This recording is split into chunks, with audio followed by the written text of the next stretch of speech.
Parece que empezó la transmisión, Natalia. Listo, les doy la bienvenida a todas y todos al Centro de Estudios Masónicos Internacionales. Estamos empezando a transmitir en vivo. Eh, y bueno, pues el día de hoy tenemos una conferencia especial, no solamente por el tema, el ponente, sino porque es nuestra primera conferencia en inglés completamente. Y bueno, pues eso es muy interesante para empezar a abrir una brecha distinta en nuestras conferencias. Así que muchas gracias, Tom, por la disposición a darnos esta conferencia. Les voy a poner la presentación para que recordarles cómo se activan los subtítulos. En la parte de abajo de su menú del Zoom van a encontrar estos tres puntos que pueden decir más o more según como lo tengan ustedes configurados. Ahí le tienen que apretar para que aparezca esta otra parte que dice Translation. Ahí ya le dan ustedes y entonces le tienen que ubicar aquí en donde dice My Speaker Language. Ahí tienen que ubicar inglés y en My Caption Language tienen que establecer español. En el caso de Tom sería al revés, él tendría que poner My Speaking Language en español y Caption en inglés. Les va a aparecer algo como esto, las barras, para que ustedes se ubiquen en cuál es el adecuado. Si ustedes ya lo tienen configurado, ya ustedes lo único que tienen que hacer es en la parte de abajo de su menú, ya no les va a aparecer el more, ya les tienen que aparecer una configuración con doble C, que son captions. Ustedes le dan y les va a aparecer este mismo menú y ya aquí ustedes configuran directamente el inglés y el español para la captura o para el subtítulo. Entonces esa es la forma en la que podemos acceder para entender completamente nuestra conferencia. A nuestro ponente le pedimos, por favor, nos pueda hacer favor de hablar lo más despacio posible para que el subtítulo haga su trabajo de la mejor manera y podamos tener también la traducción más clara posible. Bien, pues muchísimas gracias. La conferencia de hoy la va a conducir nuestro respetable hermano Iván Meléndez, nuestro consejero por Pensilvania. Así que adelante, por favor. No sé, permítanme, alguien está ahí sin querer compartió una pizarra, pero bueno, vamos a quitar esos controles. Adelante, mi respetable hermano Iván, para que nos hagas favor de eh, representarnos a nuestro ponente del día de hoy. Muchas gracias. Voy a introducir la conferencia bilingüemente y el resto lo más probable es que la vaya a dirigir en inglés, pero cualquier duda, estoy pendiente del chat en el caso de que algo no se traduzca propiamente. Okay, so I'm gonna intro the conference in English, so Tom can be in the same loop as everybody, and so he already gave us the instructions on the three dots on the lower part. On the captions, we can activate the speaking language and the rest of the controls. I don't believe we have that many people on the English speaking, but in any ways, there are captions on the three dots on the controls, and you can check on the captions, on the closed captions, how to do it. If anything or any questions, you can hit me on the chat. Tom, this will be our conference number 627 of the Center for Studies of International Masonic Studies, or well known in Spanish as CEMI, Centro de Estudios Masónicos Internacionales. And this conference will be given by Tom Updegrow, which he has a long career. He's graduated from Temple University. He's a Chair Executive Officer, CEO of Internetwork Service, LLC. And he also is a present trainer. He has been doing computers since the 80s with multiple passes and certifications that he has under his belt or on his resume, including ethical hacking, Cisco, Microsoft, etc. There's number of certifications. He's the first black belt on high ranks in the States for Kempo, karate, and he also mastered another techniques like Tai Chi. He does actually do training for multiple institutions of government and other teaching institutions on the United States. And he is here cooperating with CIA Secure Incorporation. He's a veteran of the United States, and he probably on the post-conference can receive questions about it or any other questions that you have. Everybody is cordially invited to the post-conference. In the meantime, he's going to give us this conference that refers to chakras and information technology.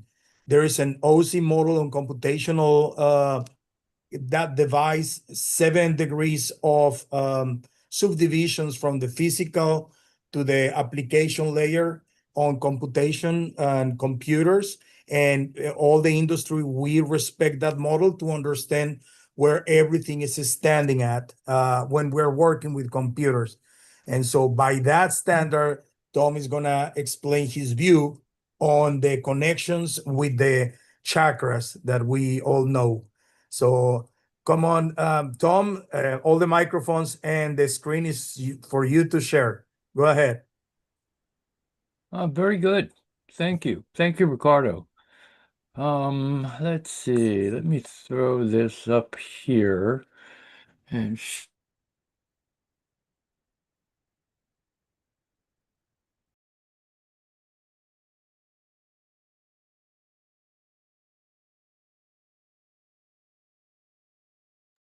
Okay, Tom, let me make sure that we open the microphone so everybody's in silence. Hold on, let me. there you go. There we go. All right, so that is true. Thank you, Microsoft, or thank you, Carlos, for that great introduction. So that's a little bit about myself. It is true. I am ex-military.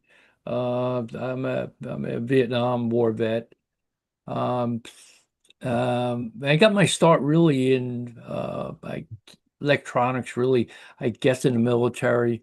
I was a microwave communications specialist with the 34th Signal Battalion. I developed information technology labs for a number of companies worldwide.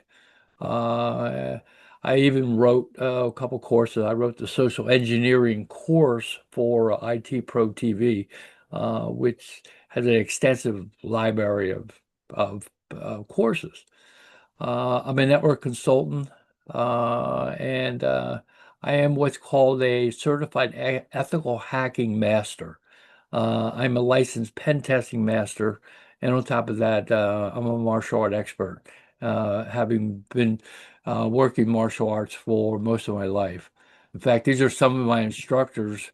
On the left, Dr. Stamakin, who I trained with when I was a teenager. This is my current mentor, Dr. Manji, who is a leading foremost expert in Burmese martial arts. It's called Bando. Here were a few guys that I worked with, Joe Lewis, Ed Parker, Bruce Lee in the background there, and Mike Stone. Everybody knows who Bruce Lee is, of course. And this is Hoist Gracie. I'm sure everybody knows who Hoist Gracie is today. I trained with Hoist in the early 70s, way before the UFC even started. So that's a little bit about myself. But let me bring up my next set of slides here. Slideshow. Right. So with the system of chakras, really what got me kind of going on this is consciousness and the maps of consciousness, and the chakras being one of the systems. That was really an illustrious presentation that Jose did. I love those illustrations. They really kind of struck a chord, so to say. So one of the things that I wanted to share with you all was how we think about technology and the maps of technology, how they kind of compare to the human maps or the maps of our psychology and spirituality. And maps are kind of helpful for us to explore areas that we may not even be aware of. So hence it was the idea of venturing into this and trying to make sense and communicate that to you all. Right, so that in a sense, why do people make maps? So they can find their way from one place to another, right? But in a sense, they can reduce complexity. They're helpful for understanding the different levels and the different grades of things. And they can be used for many different elements, many different things. So the sense of the chakra system is a way of us understanding various levels of our mind and spirituality. So hence that illustration here, running from the base to the cosmic ego, is really helpful for us to understand that. And I see this in martial arts quite a bit, that people get involved in martial arts mainly because they want to protect themselves.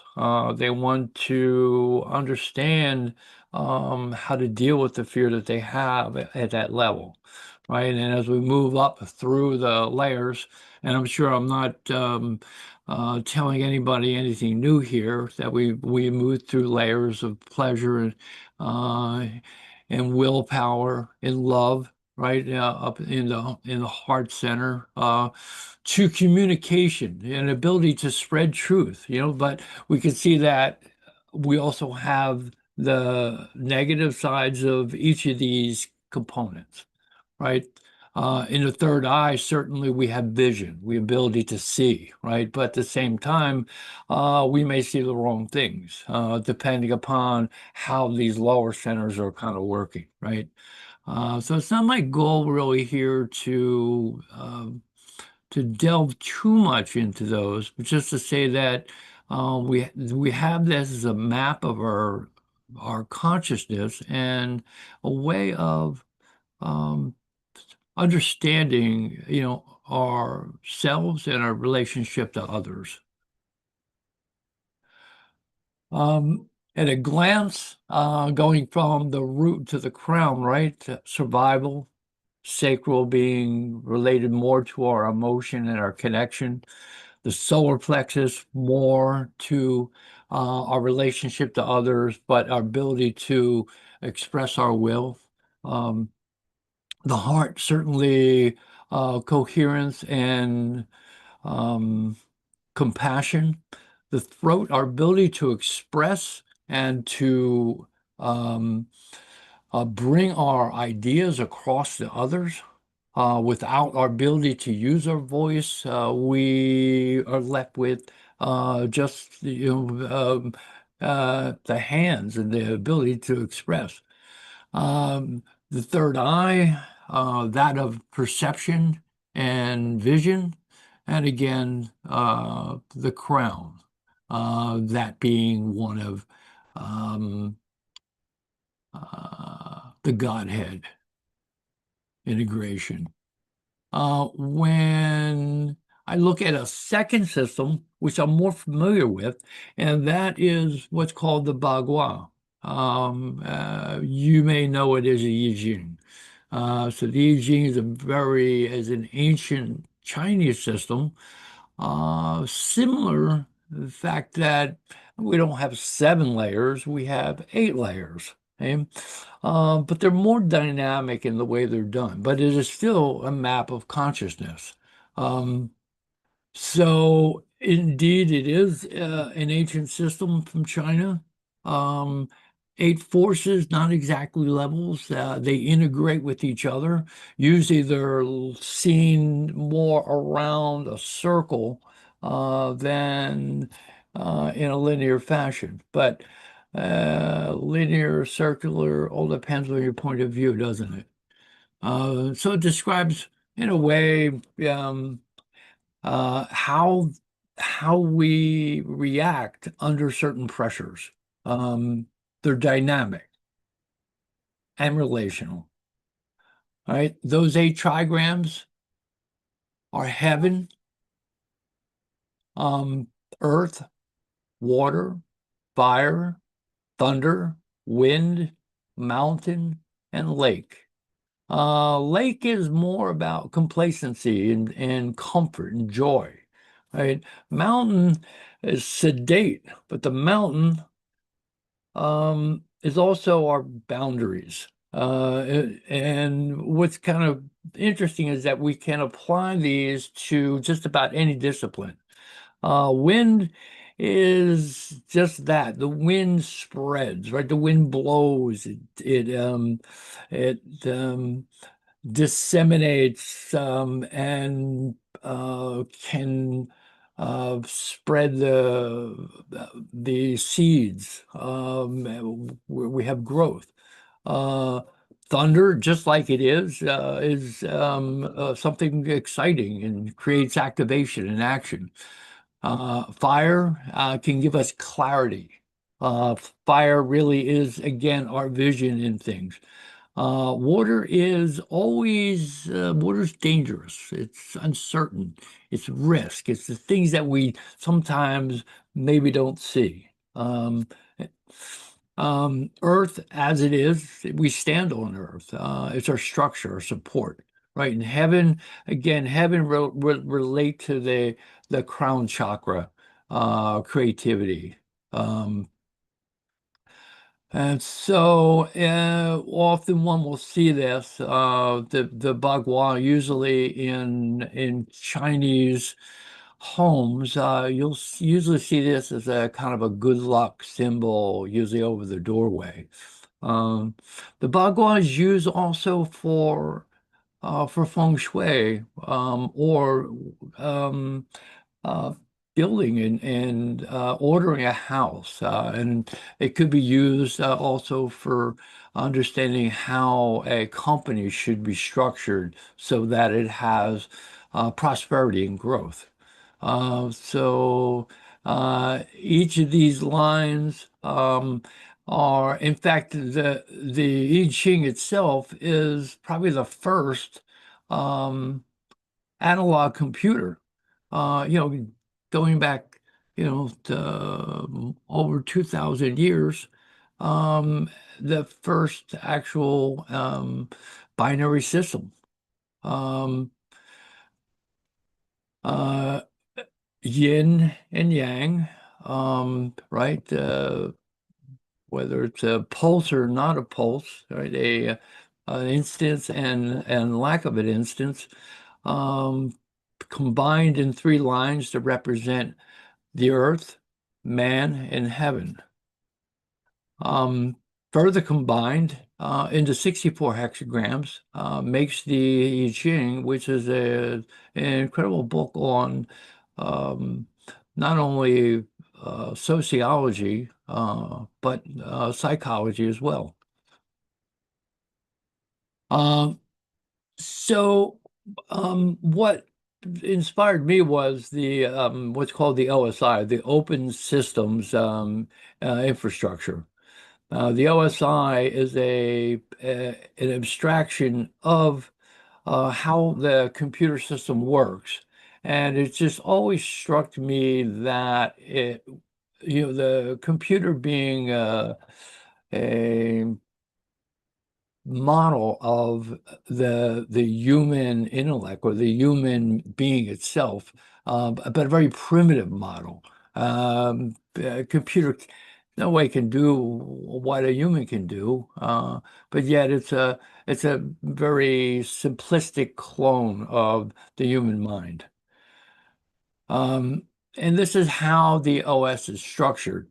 And in many ways, kind of similar to the chakra system, right? So we have a physical layer, and that physical layer are the cables, maybe the Wi-Fi signals, the just the physical hardware itself. The physical hardware itself. As we move up a layer, we get to what's called the data link layer, and this is where computers on a local area network get to talk to each other. But then you'll have a network and another network, and they have to talk to each other.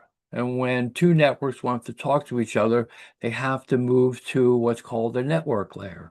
And this is how the internet works. Even though you have your local computer, I have my local computer, we all have local computers, we can link together through the network layer.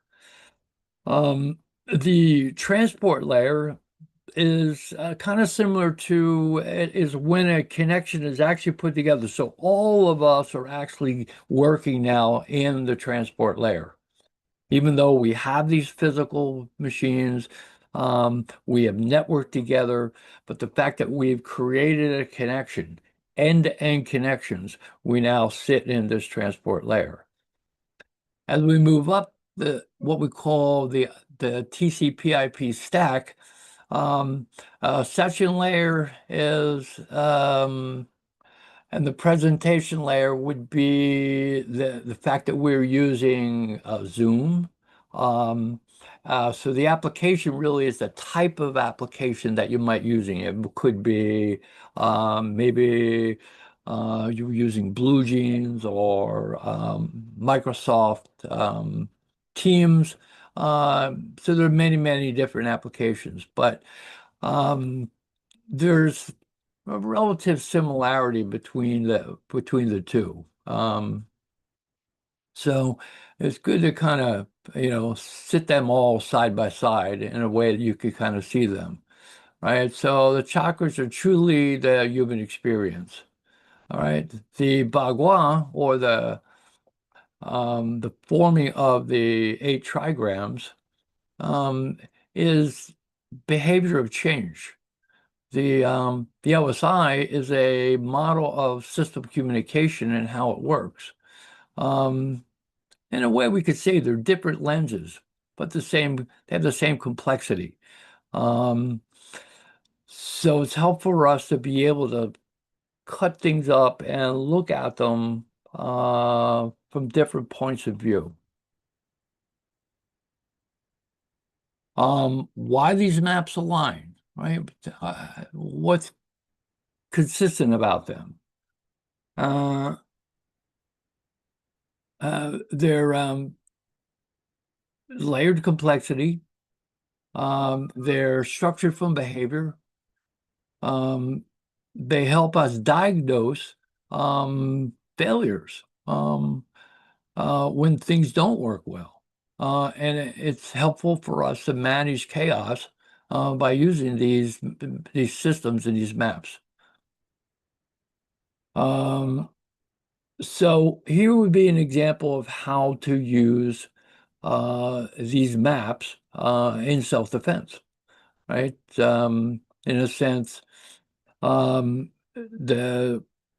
what happens when we are threatened with something, we are going to get a sensation of fear, the intent from the other person. And it's up to us to have greater awareness of how to control ourselves through breathing and proper structure, proper balance, proper positioning, if we're going to survive it. The Bagua helps us to do that through holding structure and not allowing the superposition to collapse. In the OSI, we often have failures in communication. So the OSI helps us understand where that failure in communication is happening. So in a sense, when the system's not working, we have to go right to use our OSI and say, is it a cable? Or is it something on the networking layer? Is it something in an application layer? So we can use that model for that. But in the same way, with interpersonal communication, we can also use the chakra system and the Bagua as a way of understanding where is our failure, where's the collapse happening? How can we restructure so that we're able to strengthen our position, continue our communication, and make progress. Technique fails after the state fails. So in a sense, all of them hold a state of positivity. And when that positivity fails, it's because the state has failed. And by the state, I mean simply we have all the chakras in alignment. We are dealing not from the left side, not from the right side, but from the central position. And when we're in the central position, we're able to check our fear and our action. And be able to move on to the next stage. In social engineering, today we are faced with an abundance is probably the wrong word, with an onslaught of scams and attempts to steal our money, steal our time, and exploit us as human beings. So we can use these systems to better understand how the exploits happen, and how people can take advantage of it. For instance, some of the elements of social engineering are to use the area of influence, right? One can influence others through an authoritarian position. One could influence through likability. And we need to be able to see sometimes that maybe the person that's acting as an authority really isn't an authority.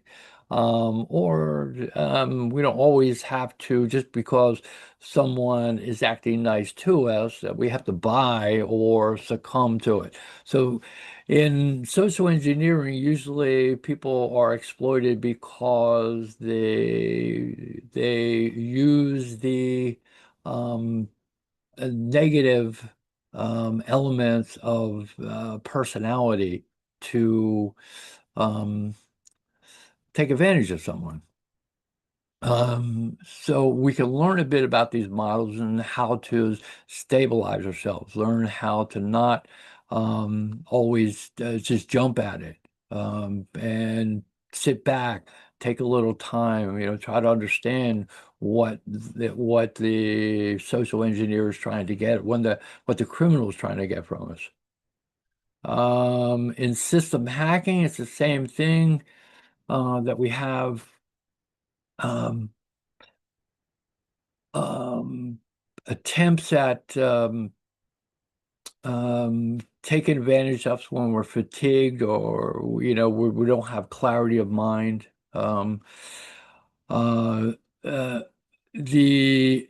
in the sense of the Bagua, you hear when it says wind spreads and mountains fails, right? So by that, what I mean is that wind can be public opinion. We could be public opinion as public opinion spreads across people and people talk, right? And so it's like everybody's doing it. I guess they must be right, rather than having sticking to your principles and using your own methodology to um, um, evaluate your position. Mountain fails simply means that the mountain is your principles, okay, is your structure. It's the the rules that you live by.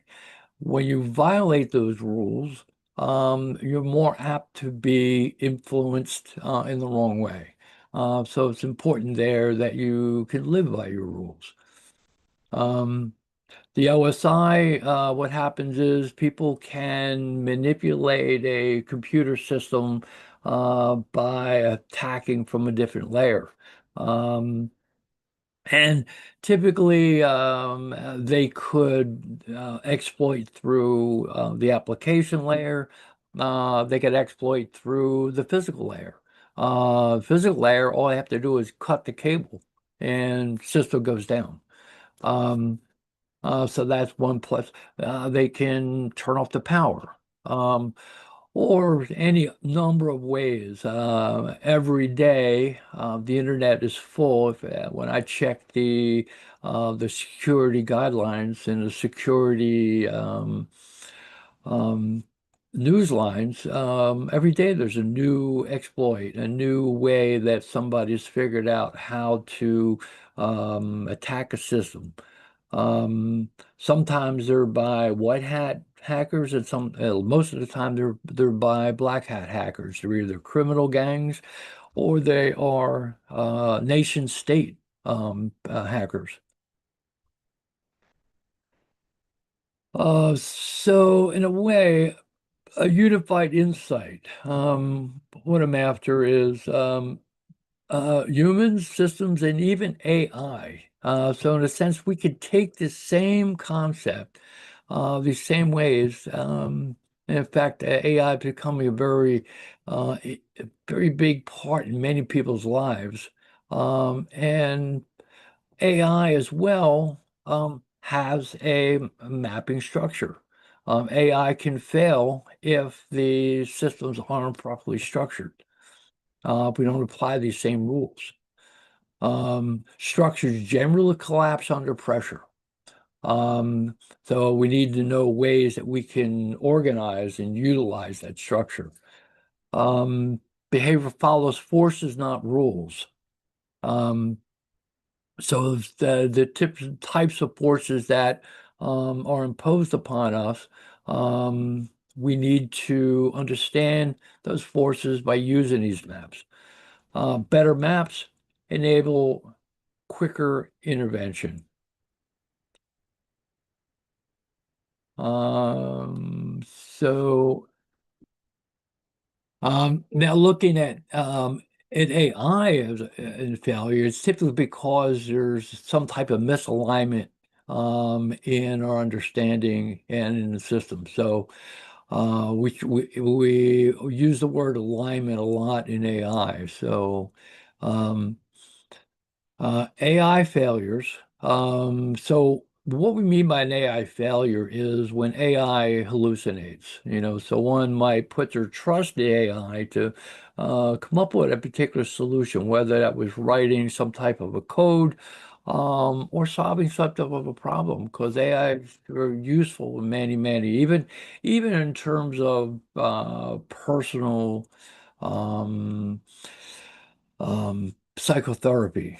It could be a useful model, but we need to know how much pressure we can apply to AI in order to get the right information from it.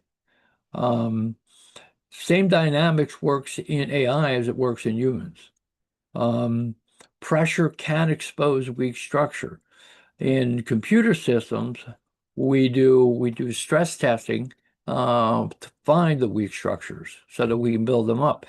In martial arts, we pressure test to expose the weak structures to see maybe the stance is not so good, or maybe the footwork or the movement, or strategy.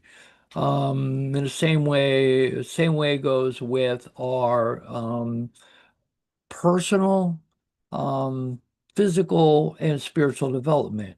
Um, sure, we can be real cool when everything's going right, but can we be that same spiritual, centered person when things are not going so well? When we're having financial troubles, when we're having relationship problems, that's pressure.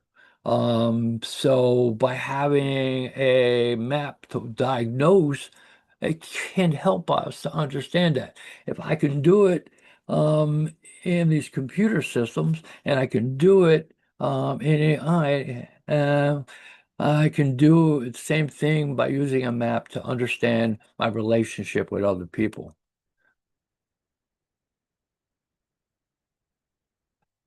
So again, AI failure looking through the bagua. Water, as I said, is uncertainty. Water is, what are the risks? We need to know the risks. When I look at a company's computer network, I have to go, well, what would happen if this system failed tomorrow?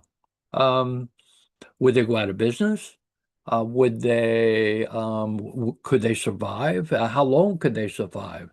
How much time do I need to get them back up and running before it's no turnaround? So that's what water tends to express. So we need to look at the risk, and we need to come up with solutions to remedy and to stave off those things. And that's what kind of the mountain principle would be. The mountain principle is kind of like the guardrails. So in AI, we call the guardrails being able to um, keep AI from spitting up information, maybe somebody else's information. It's been done. People are able to jailbreak AI and get information that they shouldn't be privy to, personal private information about someone else. At the same time, um, we would like to have the right kind of guardrails on AI so that we uh, get minimal hallucinations. An hallucination is when it gives us, um, I'll give you a for instance. A lawyer was fined because he came up with his brief about a particular case was all AI written using case history in law that didn't exist. And when the judge actually looked at the case history, so that they just didn't exist. And, find a lawyer, almost debarred him. So it can be a problem. At the same time, it could be a problem with people who not necessarily hallucinating, but giving false information. I mean, everybody's an expert. We're all experts, right? So we listen to someone, they sound like an expert, they must know it's true, right? But what is the truth? That's for us to find out, right? Heaven is the over agency without limits. So, in a sense, in a way, you might be looking here at authority. So does authority have some type of license? They're the only person, and we could really go to religious authority. Is that the ultimate truth? What we're listening to? So in a sense, we still have to keep some checks on that. We all have to determine what reality is, what is real and what is not real. Okay? The only way we can do that is by understanding consciousness and understanding the maps of consciousness. And there are many, many. I'm just touching on a few. I'm fascinated by the different maps that various cultures have left. And as well, the types of maps that we can draw today, based on what we knew from the past.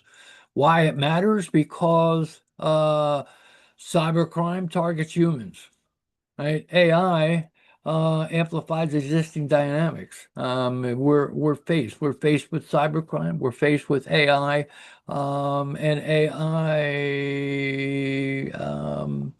evolving dynamics. We're faced with violence, fraud, and hacking.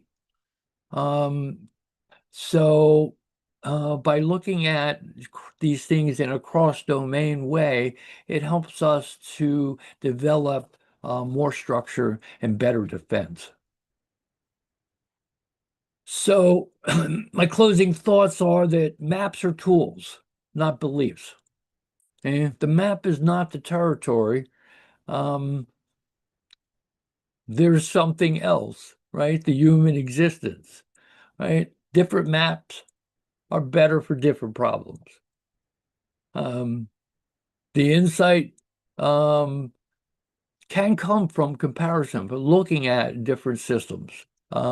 Perhaps we, can understanding, certainly we understand looking at the human map, how to build better computer maps. And can we understand something from the computer maps to build better human maps, right?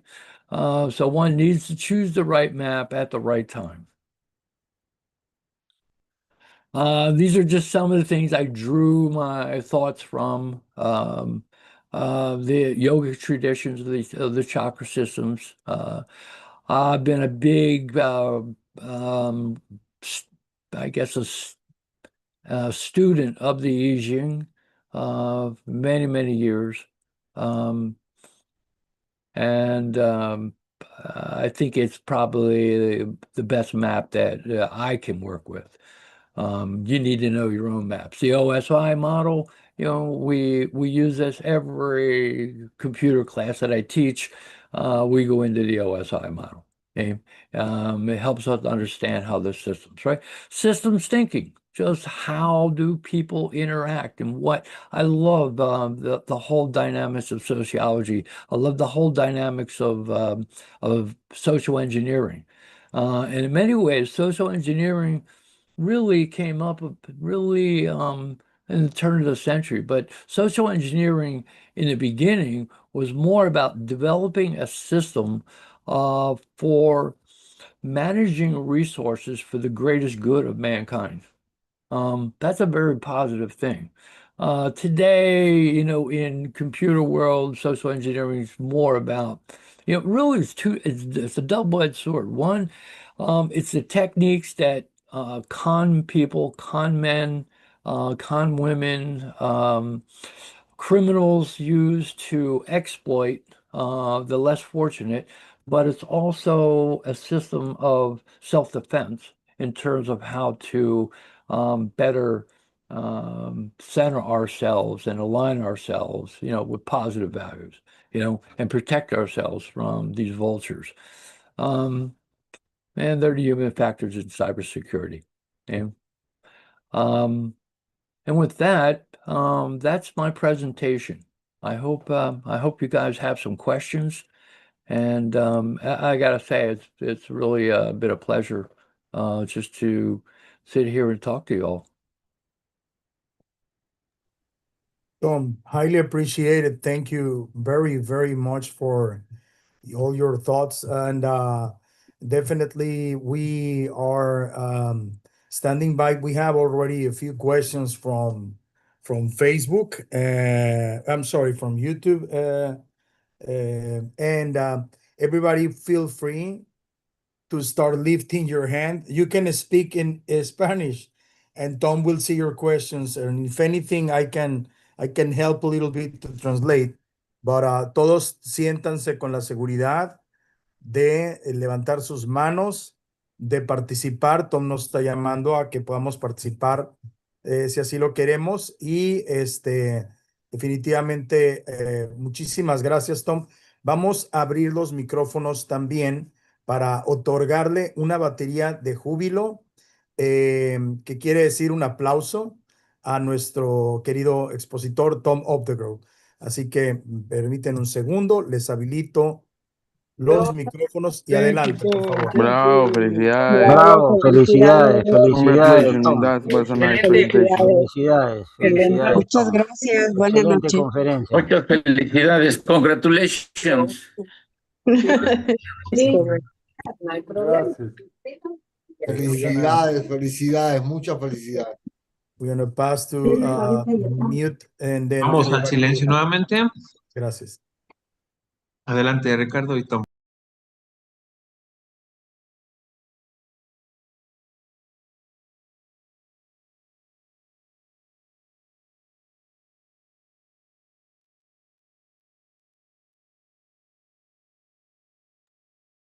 Adelante, Ricardo.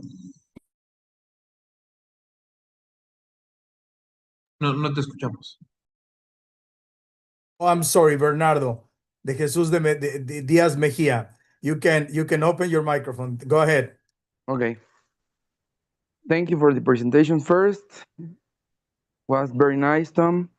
I have some experience with that, with the different chakras and all that thoughts that you give to us, because I work with that kind of team every day.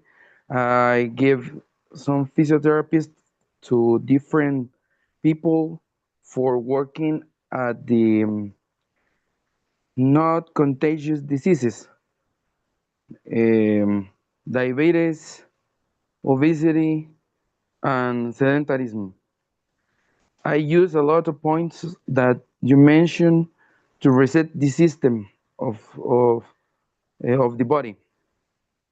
For example, the points in the feet for the blood pressure, for the open the sugar, and open the ways for get down the sugar. My question is, I know that it's some points in the body because I study with Japanese people, that I study also judo for this year more than 20 years, and they teach me different techniques for the meditation and the reset of the body. But now with the AI, a lot of these techniques are giving wrong, and that's the problem of the free information that they give, but they give it wrong, and a lot of people are using in the bad terms and making a lot of mistakes. What do you ¿Qué es lo que what do you recommend for changing the thought of the people, and also not paying a lot of attention to the AI, because that is not helping for the people that prepare and a lot of years to use it, these type of points?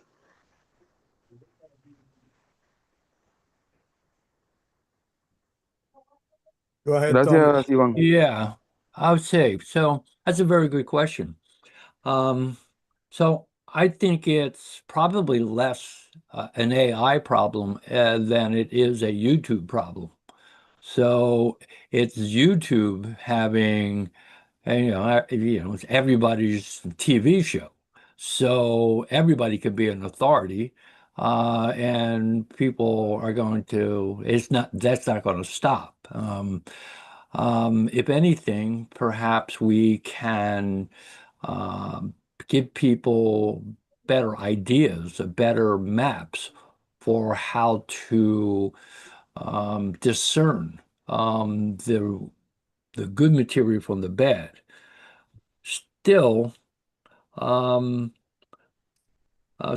I've been a martial art teacher I don't know, 60 years. And people people will get will get poor instruction. I mean, I see them come in, they were learning from somewhere or someone, so they may have their technique wrong.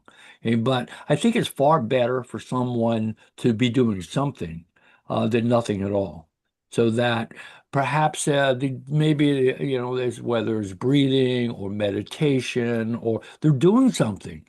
So we always say that when the student is ready, the teacher will appear. So so I think it's far better that people do something rather than nothing and sit on the couch. So, and if they raise their vibration level, they increase their skills somewhat, their perception, they'll be able to see a good teacher when they have to get that opportunity. So I think that it's offered. It'll be offered if a person does something, So I think it's better than nothing. Okay, you, thank you Tom. very much. Thank you very much, Tom. Thank you, Bernardo, for your participation. Yeah. I'm gonna go ahead and read one of the YouTube questions we have. And this is, do you think that the architecture of the OSI model was intentionally designed in relation to the chakras, or was it a result of intuition or coincidence, Tom? I think it was intentionally designed. Yeah. Intention is everything, right? Yeah. Yeah. I think so. Yeah, we I know. think so. Okay. Because in many cases it was colored almost the same way, from a red, a deep red at the root, to ultraviolet, so Yeah, and the colors and the whole 9 yards. right. Absolutely. And a lot of things they seem to be just pop out of nowhere. Like if you will put 1,000 monkeys to write Shakespeare after thousands and millions of years, and they will come up with a book, and it does not really compute that way. So true. I personally believe it's also intentional. We will come up with our advisor for Peru. He has experience on security he was the director of security of his country at a point, and he has that intuition too embedded on himself, as he has shared with us. Used to receive a lot of recognitions from the DEA, the EIA, and he's raising his hand. We're gonna come and give another Facebook question in a second. Hi, Mechu, go ahead and then open your microphone. Thank you. Gracias, hermano. En primer término, felicitar al hermano Tom por la excelente conferencia brindada. En realidad es primera vez que participo en este tipo de conferencias con relación a los chakras y que tenga que ver con la tecnología. Al margen de lo que he podido escuchar a través y leer a través de la interpretación realizada, puedo apreciar de que se puede utilizar también para controlar nuestro cuerpo, para algún tipo de dolencias, etcétera, ¿no? Pero mi consulta era así en general. ¿Existe a través de este tipo de sistema que ha expresado en la conferencia, es posible combatir de manera certera este tipo de delitos que se están desarrollando cada vez más, ya sea en nuestro país o a nivel internacional, con el hackeo por ejemplo, de las cuentas bancarias, el hackeo de datos de diferentes instituciones? ¿Es posible de que se pueda utilizar este sistema que vos habéis planteado para poder paliar, entre comillas, este flagelo que tenemos actualmente? ¿Es cuánto? Y muchas gracias nuevamente por vuestra conferencia, hermano Tom. Ricardo, you're gonna have to translate that for me. Sure. It's He's not. saying if there is any way of trying to catch up with all the crime and situations about international crime and all this development on security that have been happening, and if you have any advice on how we can combat or he's prompting to have a solution regarding that. What do you see as a solution in a sense? And I'm gonna confirm with him if that's his question. Hermano Chu, lo que vio en la traducción ahorita, lo que dije es que está usted tratando de hacer, preguntarle si hay una solución acerca del cibercrimen a nivel internacional y qué es lo que, en resumen, qué es lo que nos sugiere él para resolver esto. ¿Estoy de acuerdo, Jaime?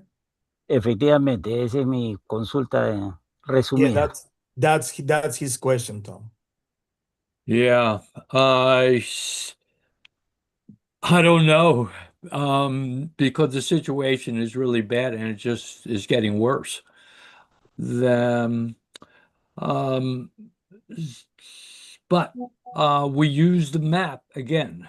So first we have to understand the culture of computer hacking.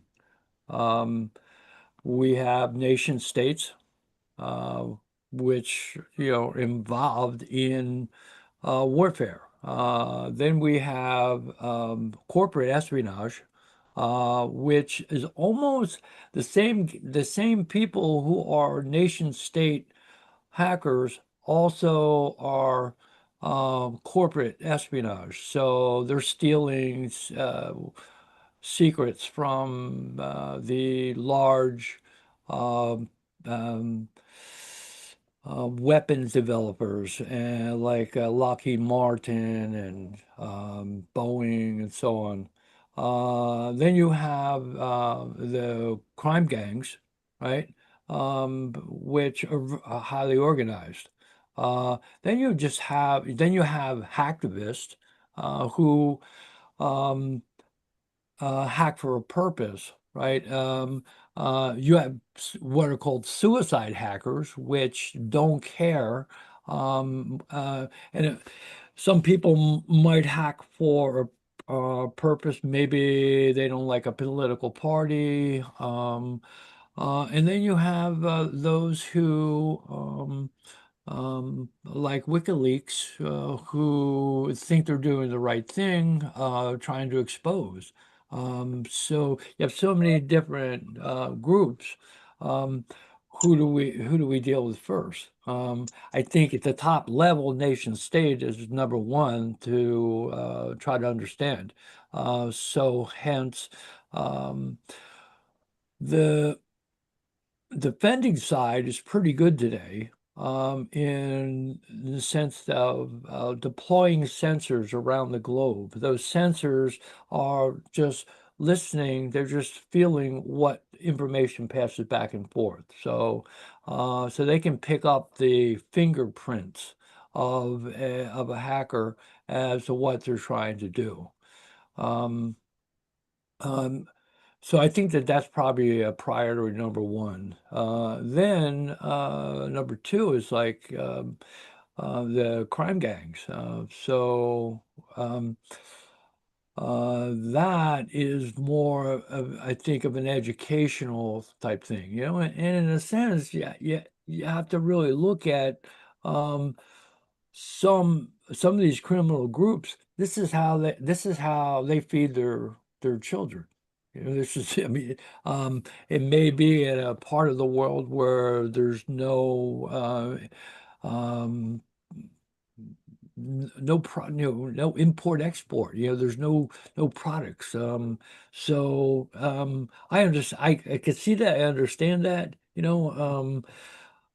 It's just awareness. I think we need to increase awareness of users as well. But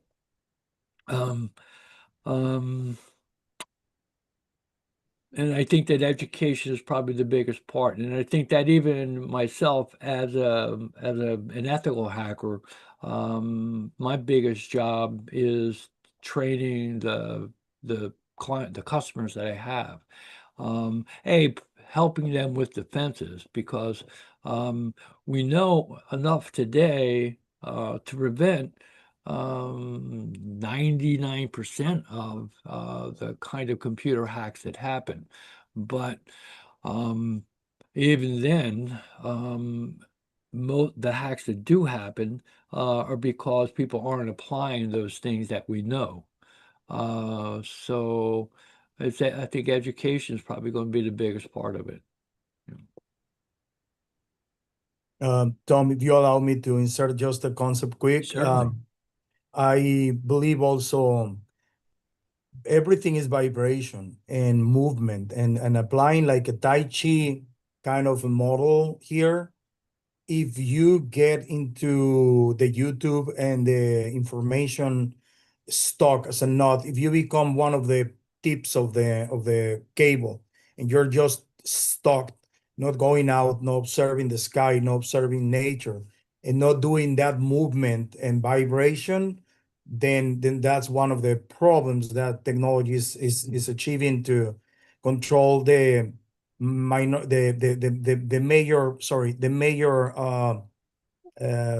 population, which is the children and the older. And so everything that doesn't move gets stuck, and it becomes rotten and therefore not alive. And so the more we move and vibrate, and the more we are in tune with each other and connected, like we here on the Center of Studies for International Studies of Masonic group that we have, we are a chain of brothers, and we united to do what we have as a hashtag, humanizing with technology, and it's one of our hashtags. Making the knowledge democratic, and humanizing with technology is one of the strong hashtags, and we strongly focus on ethics. So as long as we're moving and doing the right ethical thing, then that's probably another solution for that, and not allowing the children to be stuck on the screen. No matter how much the parents are away or not present, mother and father have to get that under control, in my opinion. We're gonna come with another question online real quick. They're very interesting Facebook questions. We're gonna feed a few, and there we have in here. If since 1791 Galvani proposed that the human body functions through electricity, let me repeat this. If since 1799 Galvani proposed that the human body functions through electricity, could the comparison between chakras and the OSI model be understood as a modern analogy rather than a simplification of human complexity? And that's how they formulated the question, though. So I think I'm reading the question. Is there a similarity between between machines and humans in terms of electricity? Yeah, I mean, I will read it again because Yeah, read it again. if since 1799 Galvani proposed that the human body functions through electricity, We know that. yes. Then there's a comma here, and it says next. I guess he meant a dot. Could the comparison between chakras and OSI model be understood as a modern analogy rather than simplification of human complexity? Yes. I think that is indeed what it is.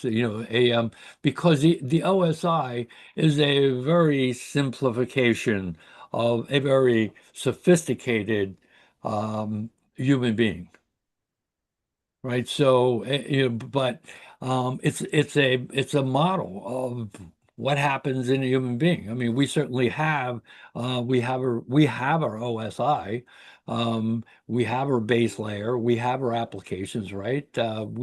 We have things that are going on in each layer that is a little different in the way they work, you know, but the still is a layered structure.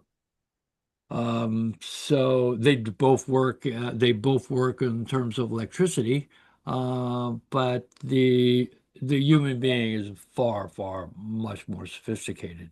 You know, Yeah, we're saying something on layer 0, layer 8, layer 9, etc. Luis Manuel Peña Ver Hernández, please go ahead. Muchas gracias, mi querido hermano.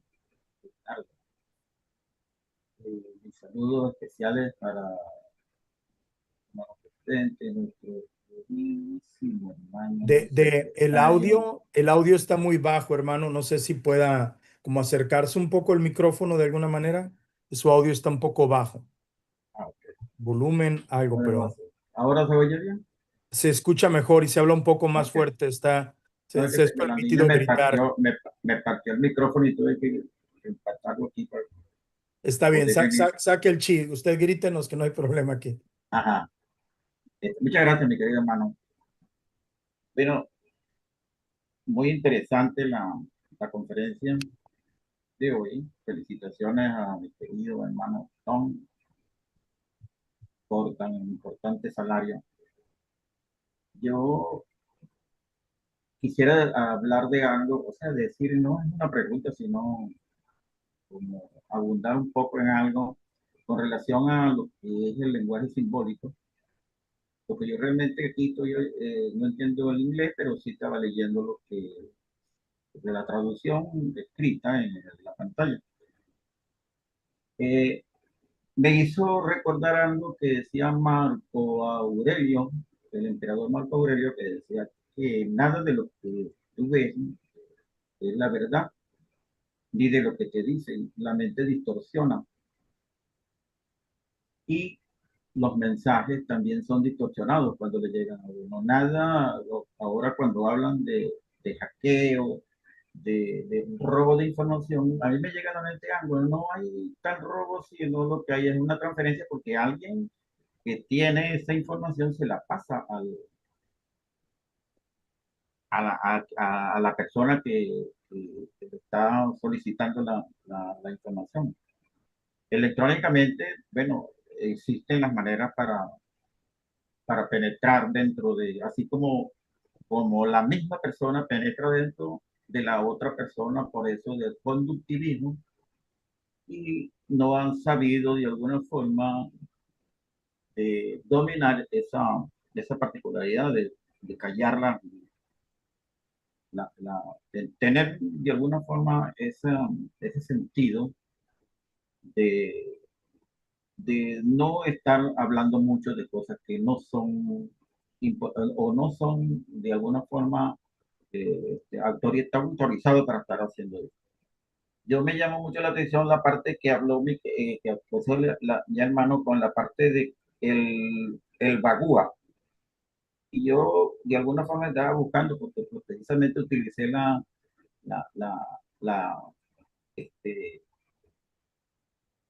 parte de la información artificial, pues esto me llama porque yo también pienso que hay textos de personas, de filósofos, de personas que han escrito, pero uno la lee, pero también tiene que usar la parte de la que llaman doxo, leer, interpretar y uno hacer su propio juicio de lo que está de alguna forma consumiendo o leyendo para de alguna forma tener esa parte de desarrollar alguna otra idea. Pero las ideas están plasmadas, están de alguna manera, todo lo que tiene un velo, lo que es que de alguna forma hurgar más, buscar mayor información para tratar de complementar y mejorar. Esa es la idea que yo tengo de todo esto, de lo que estoy interpretando de todo esto, de lo que mi querido hermano. Ahora, Con relación a lo que hablan del Barbudo ese, que, sí, que su significado traduce como 8 áreas o 8 trigramas, y que habla sobre en la casa, en la oficina. A mí me gustaría que me diera un poquito más de luz con relación a cómo se diseña ese tipo de mapa para entender mejor esa parte. Yo oí que dijo que hay 4 formas, tanto el chakra como el este, ISO, no recuerdo muy bien, pero me gustaría hacer esa ¿ves? Bagua. Es cuanto, mi querido hermano. Muchas gracias, querido hermano Tom, por tan importante conferencia. Siempre me queda una luz y trato de ampliarla. Muchas gracias y buenas noches. Tom, how the translator did you Terrible. No, Terrible. it's I not. got Yeah, it. Yeah, because the it's audio. not. I got Yeah. it. So he started with yeah, that's okay. He started saying and making a comparison with Marco Aurelio and how he say, you know, how everything get distorted. Marco Aurelio, you know, says that. And then he says that it's important to not talk about stuff that you're not aware and that you already investigate and that you already know by other sources. Like you cannot trust one source, but it's very important that you know before you spread information. He's making an opinions of what you say, you know, and Yeah. then he came to jump for about the bad one, and he said that it's important to read and interpret. So then you can develop better information, not only what you're reading and they're telling you. So you have to come up with your own thoughts about what you are, Who you are. who you are, and what or the the world environment. is. Yeah. Yeah. Exactly. Yeah. And Right. then so he said that so then to have better outcomes, we got to learn to think kind of in a sense. But he was interested about the bagua that you explained, and he wants you probably that could be a theme of another future conference, but about the bagua. He wonder what are the techniques to order or to use the bagua to place order, and he wants you to expand a little bit about those 8 terms and how to utilize it on the house and etc. How, I mean, that's what he was referring to at the end, and that was the actual questions. The other ones were just statements that he followed to say the bag was something that I was attracted that you could expand a little. So Interesting. So let's see. So the Bagua. So by the way, we have another question here on the chat that I will come later after Raul signs, and don't feel inhibit on lifting your hands and participating. ¿Me escuchan bien, queridos hermanos? Yes, permíteme que termine Tom de observar lo que va a darnos con lo del bagua, ¿no? Está haciendo su referencia y ahorita pues también tener tu participación, pero le van a contestar a Luis Manuel Peñal primero, ¿ok? Permíteme un segundo, hermano Raúl. So the Bagua, you know, if we look at the philosophy of Tai Chi, right? In a sense, we start from a position it's called Wu Chi. Wu Chi is potential, nothing. You know, in fact, Wu Chi is an incomprehensible concept, but I can give you a relative understanding of it.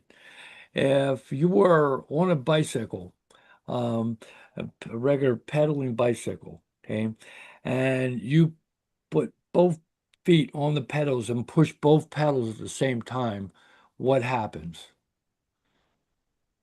Nothing. Luis Manuel? Yeah. So yeah, I'm just I'm going to answer the question. But if you push both pedals at the same time, nothing happens. But if you push one down and let go of the other, the pedal will go down and it'll reach the bottom of its movement, and then it's going to come back up again. And then you push the other pedal. And when you start to push those pedals, okay, one after the other, you are now utilizing a concept called Tai Chi.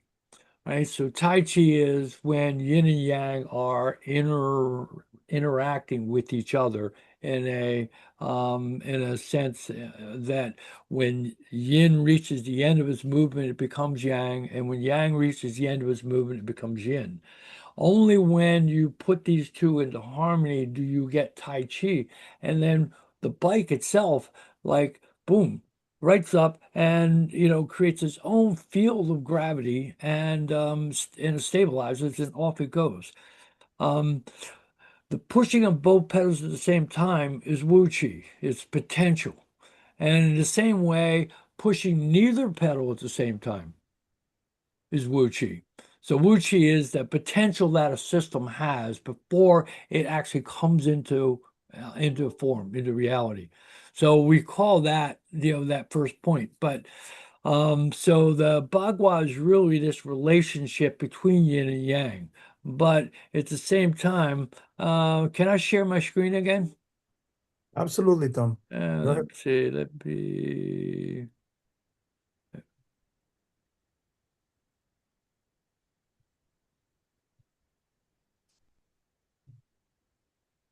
All right, so in a sense, here's your first of the trigrams, heaven, right? So in a sense, it relates to the chakra, but it's earth is really grounded. It's what we stand on. It's our foundation. Stabilize everything built upon it, right? So we don't have a good, when it comes to knowledge, we don't have a good foundation about what we're going to do. Everything else falls apart. In a business, if you don't really have a good, stable understanding of how that business is, it's never going to make it, right? So likewise, with life, if it doesn't have a good foundation, it's not going to survive, right? These don't have to be in any particular order. It's just that I'm going to put them into these relationships. Lake, all right. So Lake has. This is a relationship to where these trigrams are built. The solid line at the bottom is Earth. The solid line in the middle is man, and the broken line at the top is heaven. When I looked at Earth, Earth has all broken lines. Okay? It's soft Earth, soft man, soft heaven. Lake is interaction, exchanges, receptivity, but it's also comfort and complacency. So it can be,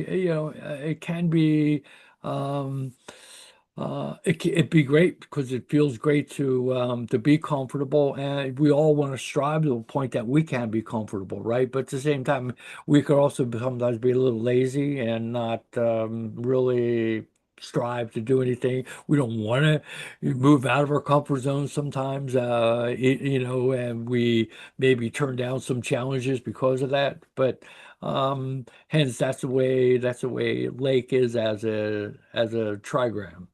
Right. Then comes wind. So wind is penetration. In computer attacks, wind is a worm.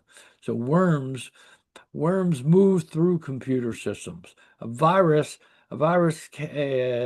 it has to find something on the computer, some program or something to attach itself to, but it stays on the computer. A worm, it moves through it. And worms, they can run through the internet, eating up tens of thousands of machines per second. Just, but at the same time, like I said, wind is kind of like gossip. Okay, it could be it could be it also could be a phenomena. Sometimes things take hold. Like when I was a kid, a big thing was the hula hoop. And a hula hoop was just like wham, just like everybody had a hula hoop. So if it's good, concept can flow through everybody, you know. But at the same time, maybe the coronavirus was like, you know, the wind, you know, just penetrated everything, you know. So that's a way of looking at it. In computer networking, it's routing. It's the way wind works is like that's how one network can touch another network, can touch another network. Okay, social media is the wind in a way, right? So fire is your perception and your ability to see things, your coherence of things. It can be the heart chakra. Okay. The throat, well, you know, that's our communication. That's the throat is our ability to express. We can get choked up in the throat. Sometimes we can't get it out. Sometimes we just can't express it. It's too much for us to share with somebody, you know. And other times, you know, some throats won't shut up. Okay. Sometimes they ought to be in check. Okay. The uh, uh, Jen or Ken, the mountain. So the mountain is really our rule books, the principles we live by, our guidance, our in AI, it's what are called the guardrails, you know, so that people can't um, you know, they're trying to put more guardrails on it, you know. You know, the poor kid killed himself over it. Now, whether it was AI, you know, I don't know, but certainly the mountain is something very stable in our mind, right? And a mountain, you know, it's got two broken lines and a solid line on top.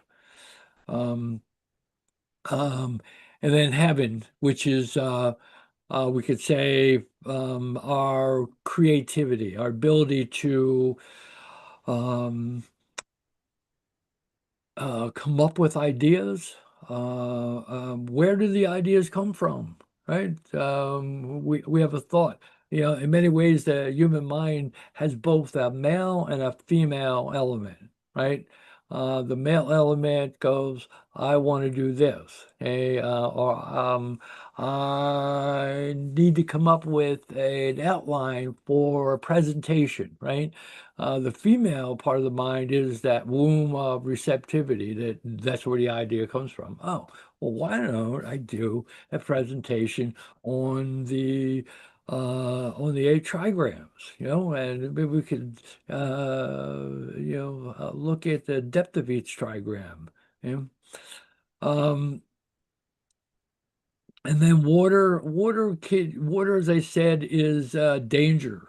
It's risk. It doesn't have to be. It doesn't have to be. We're caught in a swamp, you know. Just that we want to make sure that we look at the map and we say, "There's a swamp over there. Let's not go through the swamp. Let's go around it." Okay, we know it's a dangerous area. Okay, so that you know that would be a way of mapping them all. And I think I have uh, a little drawing here of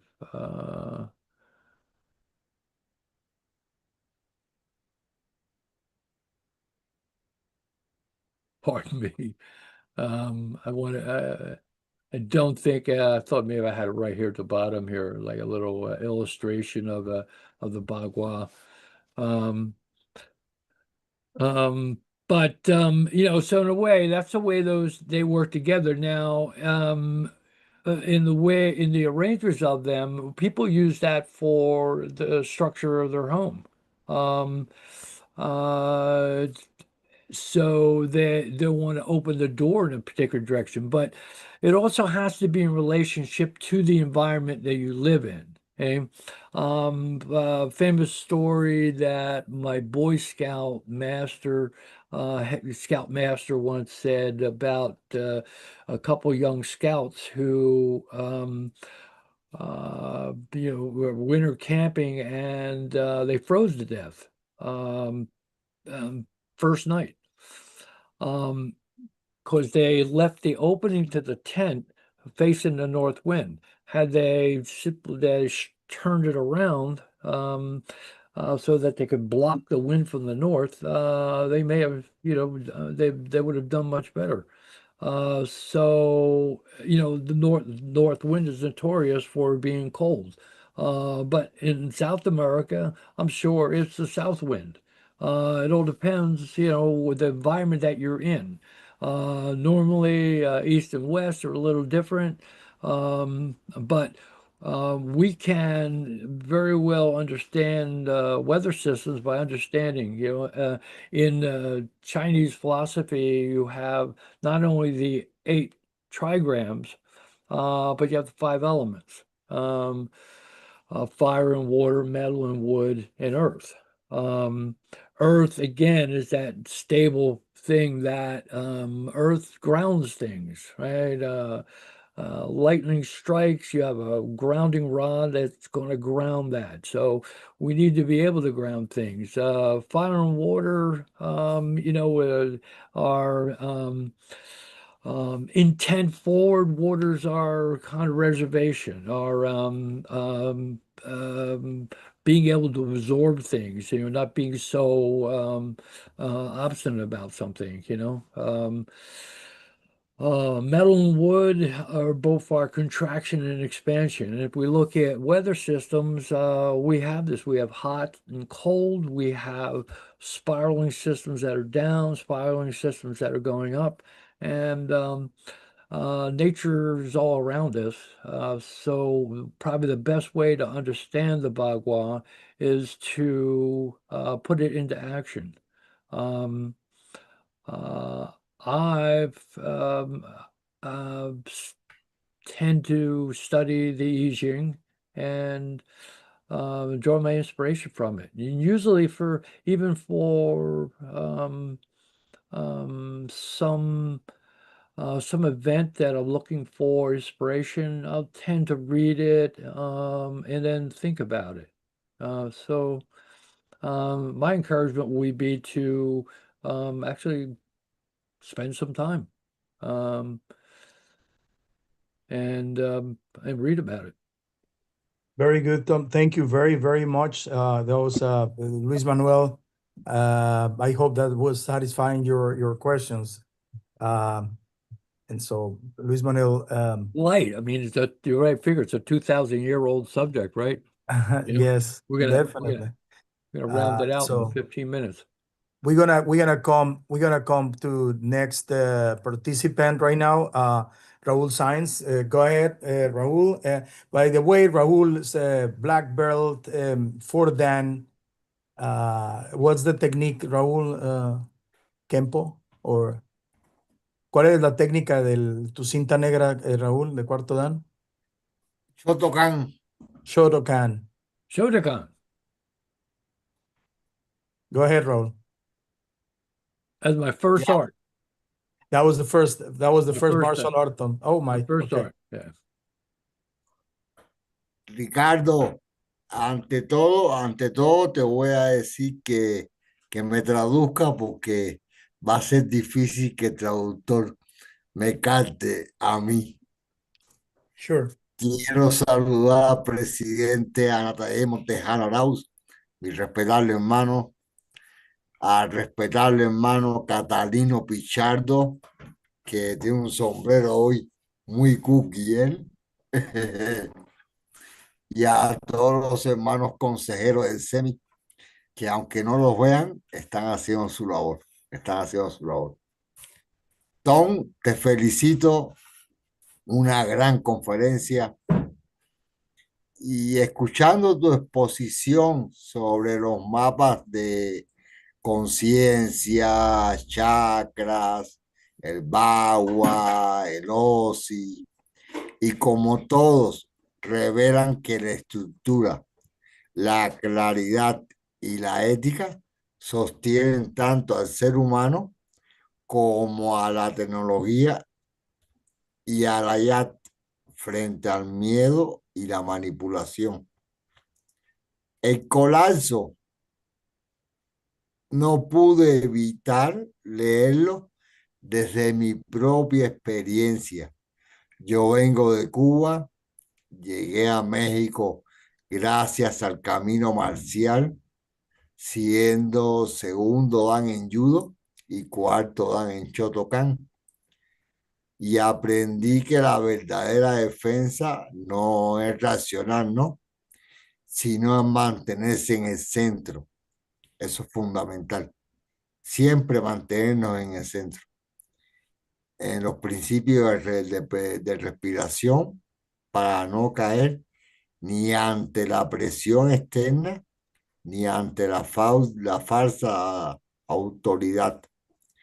Por eso me pregunto, ¿no? Me pregunto hoy, si frente a la YAT, el cibercrimen y la ingeniería social, el verdadero desafío no es aprender a usar estos mapas para fortalecer nuestra conciencia, sino nuestra ética antes que nuestra técnica, y así servir realmente al mayor bien de la humanidad. Esa es mi pregunta para vos, querido Tom, y excelente conferencia. Ya que lo felicito, ¿eh? Es cuanto, queridos hermanos todos. Yeah. So I'm probably gonna have to translate because even in the Spanish it was. Yeah, I know Yeah. it. I don't. So I'm gonna resume that he's Feel from stupid. Cuba. He said that he came from Cuba through his judo second dan and his Shotokan belts, and he came to Mexico. And what he was asking was about Raúl. Let me get it clear. Déjame que lo agarre claro. Que si es por vuelve a formular tu pregunta de nuevo para que la traduzca bien la final. Que si nosotros, para poder enfrentar la YAT, sería mejor con Para poder enfrentar qué, conocimiento, perdón, se me perdí con la pregunta. ¿Para poder enfrentar qué? podríamos enfrentar la inteligencia artificial, Ya. Ok. no con la técnica, sino con un conocimiento más profundo de la misma, ¿no? Para resumir la pregunta. So he's thinking that if we can, by ethics and with ethics, if we can confront the artificial intelligence by basing ourselves on the technique of applying our ethics and goodwill, I kind of understood, instead with deep knowledge, even if that's a good way to confront the artificial intelligence. Yeah, sure. With knowledge comes responsibility. Con conocimiento viene responsabilidad, dice. Claro. Que, ujú. It's interesting because our brother really gave us a huge lecture on and in a conference on the life after life. There is something that we can come back and check. I'm gonna probably grab one question that is here on the chat. I'm gonna ask you, Tom, if you can give us more information because it's not gonna be a simple answer, but maybe through the comments on YouTube, you can extend, and I can probably find some other information. Somebody was asking, we don't have to answer that now, but we can refer to come back and share the YouTube conference and do whatever we have to. So somebody's asking more of coding and codes, maybe from the sixth to the fifth chakra or OSI level. He's saying, and this is more of a speaking and understanding and computing certain codes. They are asking, is the Kabbalah anywhere related in this system that you exposed today, or Absolutely. Kabbalah? Absolutely. It's another map. It's another system. Very similar. And I could give you half a dozen more. Maslow's hierarchy of needs, you know, very, very, very, very similar. Timothy Leary's exopsychology, very, very similar. The Enneagram. And we have a conference all that. Another mapping. And I think that the help that by looking across them, we see some correlation to help build our own map. Freemasonry itself is another way and another map and another techniques Another and map, right? and Right. another way of Right. finding truths. Absolutely. Dr. Yamamoto was saying Sure. from McAllen, Texas, greetings. Sure. Yep. Yeah. Well, Tom, if I think those are all the participation of the night. If you can share your concluding thoughts, I think we all come to pressures and building character to any of the maps, right? Any of the techniques. It's through the union that we're gonna learn to find our own truth and be united for common truth and common well-being of everybody. So, in essence, I'm glad that you were able to share us all your time and knowledge. I hope that you come up with another conference eventually when you have a chance. We know you're super busy. There is so much to talk, and this is your house, and you're welcome. And you're the first conference bilingually in English. We have a few other ones with translations, but you break ground on the language, and I'm sure this is gonna be one of many of other Well, instructors. it's gonna push me to enhance my Spanish. So Tom can Tom's gonna have to speak and listen in Spanish. Sure, definitely. Español. El español. Yeah, so I think that consciousness is a thought for many, many people today. And I think that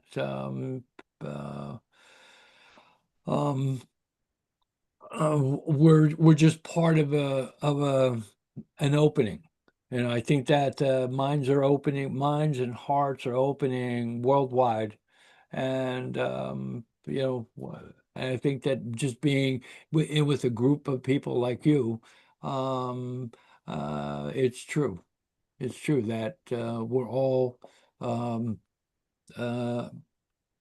trying to understand more about the abundance in this world.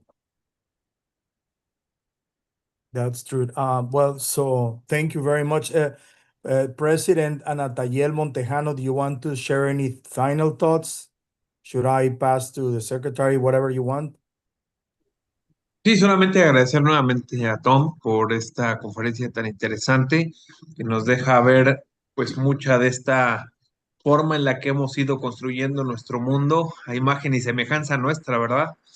Y desde luego pues vemos muchos ecos, como ya lo hemos ido observando a lo largo de esta charla y las intervenciones en los diferentes sistemas en los que a su vez la humanidad ha ido replicando esos saberes del conocimiento de sí mismos y lo han ido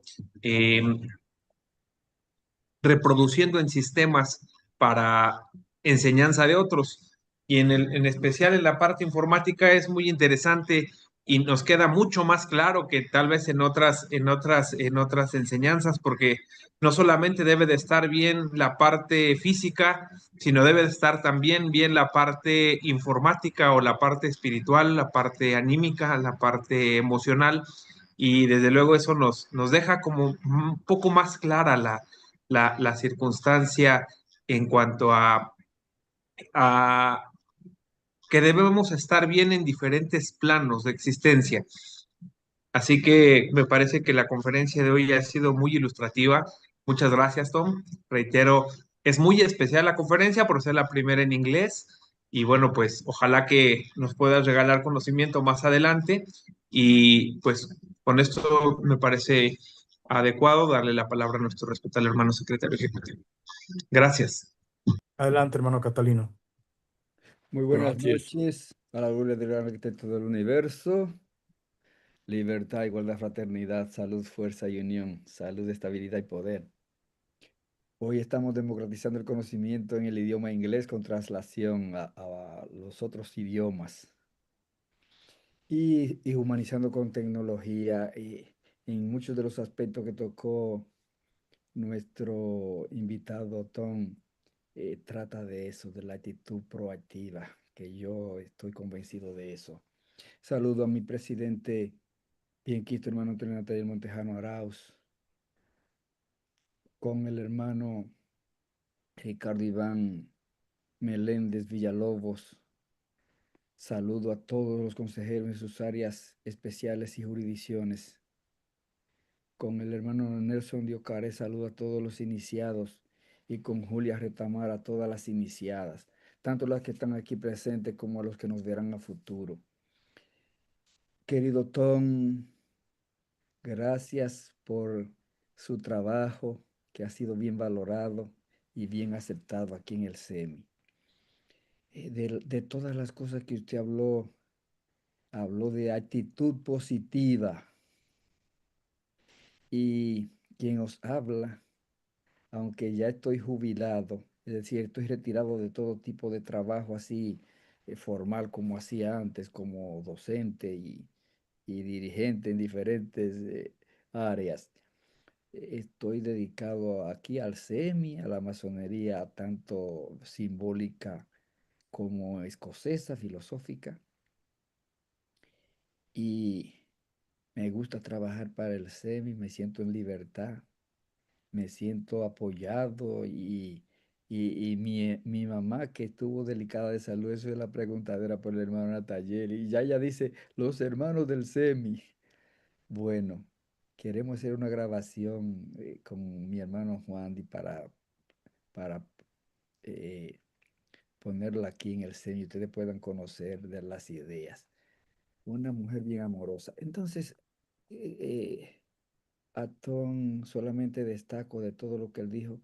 Los chakras son las energías que están distribuidas, así como decía usted, un mapa, en el mapa humano, en lo que llamamos hoy el genoma humano, pero que son esas energías que si sabemos alinearlas o procuramos alinearlas, pensando de manera positiva, en dar lo mejor que nosotros podamos al universo, desde nosotros hacia el universo más amplio, vamos a obtener mejores resultados. Y como usted lo explicó en el modelo OSI, no hay una manera, hay fórmulas que se deben ir integrando y donde se vea que se encaja bien, entonces trabajar en esa parte para poder desarrollarnos mucho mejor. El SEMI siempre deja una constancia a todos los que dedican su tiempo y esfuerzo para venir a compartirnos sus conocimientos y queremos presentarla formalmente a través de este certificado que será entregado a través del hermano Ricardo Iván Meléndez Villalobos, que fue nuestro moderador en esta noche y animador. El Centro de Estudios Masónicos Internacionales SEMI, a 15 de diciembre de 2025, año de la era vulgar. Reconocimiento a Mr. Tom Updegrow por haber dictado la conferencia número 628. Quisimos hacerlo así en inglés para que lo considere. Chakras and Computing, OSI Modelo. Democratizando el conocimiento, firmamos y sellamos el presidente bienquisto hermano, respetable hermano Antonio Nataller Montejano Arauz, y el secretario ejecutivo, respetable hermano Catalino Antonio Pichardo Almanzar. A través del hermano Ricardo lo entregaremos lo más pronto posible. Así es que muchas gracias a todos y sigamos participando en el SEMI, que es donde trabajamos la mejor fraternidad que yo conozco a nivel universal, donde nos respetamos, nos queremos, nos cuidamos y nos apoyamos. Y así que debemos trabajar tanto como iniciados como en la vida común con todos los demás. Muchas gracias. Thank you very much. Muchas gracias, Dr. Catalino Pichardo. He's our secretary for this group. And I will make sure to deliver you the physical certificate as soon as I can. And so with this being said, con esto dicho, we can come up and pass to the post-conference where everybody starts talking at the same time. But in this case, if Tom is going to stay a little bit, we'll try to talk one by one. So then you can understand more of what's going on, Tom. If you stay a little bit, you're welcome. Yeah, as long. Tom's got to check out. But okay, perfect. Thank you all for having me. I really appreciate being here. And buenas noches. Buenas noches. Okay, Natalia. Con eso vamos a dar por terminada la transmisión y pasamos a nuestra postconferencia. Pasen muy buena noche. Sí.